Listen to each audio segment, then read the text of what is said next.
Fresno city and county leaders came together today to outline major changes in their approach to tackling homelessness. Over the next few years, they plan to phase out emergency shelters and shift towards providing permanent housing and resources. One of the shelters set to close in the coming months is this former Motel 6 on Blackstone Avenue. Thanks for joining us live at 6. Good afternoon. I'm Dale Uron. And I'm Brisa Colon in for Graciela Moreno. I spoke with Mayor Jerry Dyer today about the city's plan to close these shelters while making sure the residents don't end up back on the streets. This former Motel 6 now provides shelter for about 200 people at a time, primarily those who are unhoused or recently discharged from the hospital. On Friday, Fresno city and county officials announced the program will soon shut down.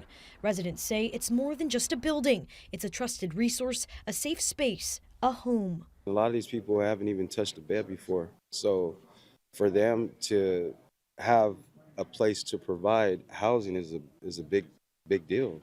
The shelter has operated on Blackstone for about a year, but in October, the original operators announced a sudden closure. We received a lot of complaints. Ultimately, what ended up happening was the funding for Soul Housing got discontinued. In less than 24 hours, local nonprofit RH Community Builders took over the building and made sure none of the residents lost housing and vital care. But now with this closure, they plan to move folks to another location in the city. We're not going to transition out and put people on the streets. We're going to transition out and put people into permanent housing. We're going to transition out and make sure we have a place for those folks to stay. The city and county say they are shifting their approach to the homelessness crisis. They plan to reduce the number of emergency shelters and eventually close all of them. Instead, they will focus on building permanent housing and providing resources. What we were doing was essentially just reshuffling folks around.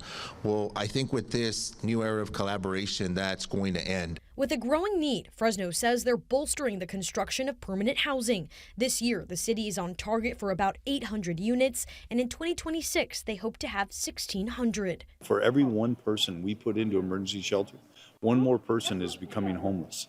And so that's the challenge that we face today. So we know that we have to have a long-term strategy. We can't do it alone. As part of the effort to provide resources, the city, county, and state came together to host a resource fair for the residents of the closing shelter. Dozens given direct access to the DMV, Veterans Affairs, County Behavioral Health, and more, allowing folks to register for real IDs and connect to care. Biggest issue is housing and employment. A lot of us don't have no avenues to go. More jobs need to be involved. You have to want the help, you know.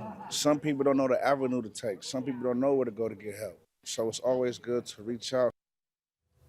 And Mayor Jerry Dyer tells me these emergency shelters were never meant to be permanent. Most were funded through Project Home Key, a state grant launched during the pandemic. He adds the city has a plan to phase out shelters across Fresno over the next few years, with the transition expected to continue through 2028.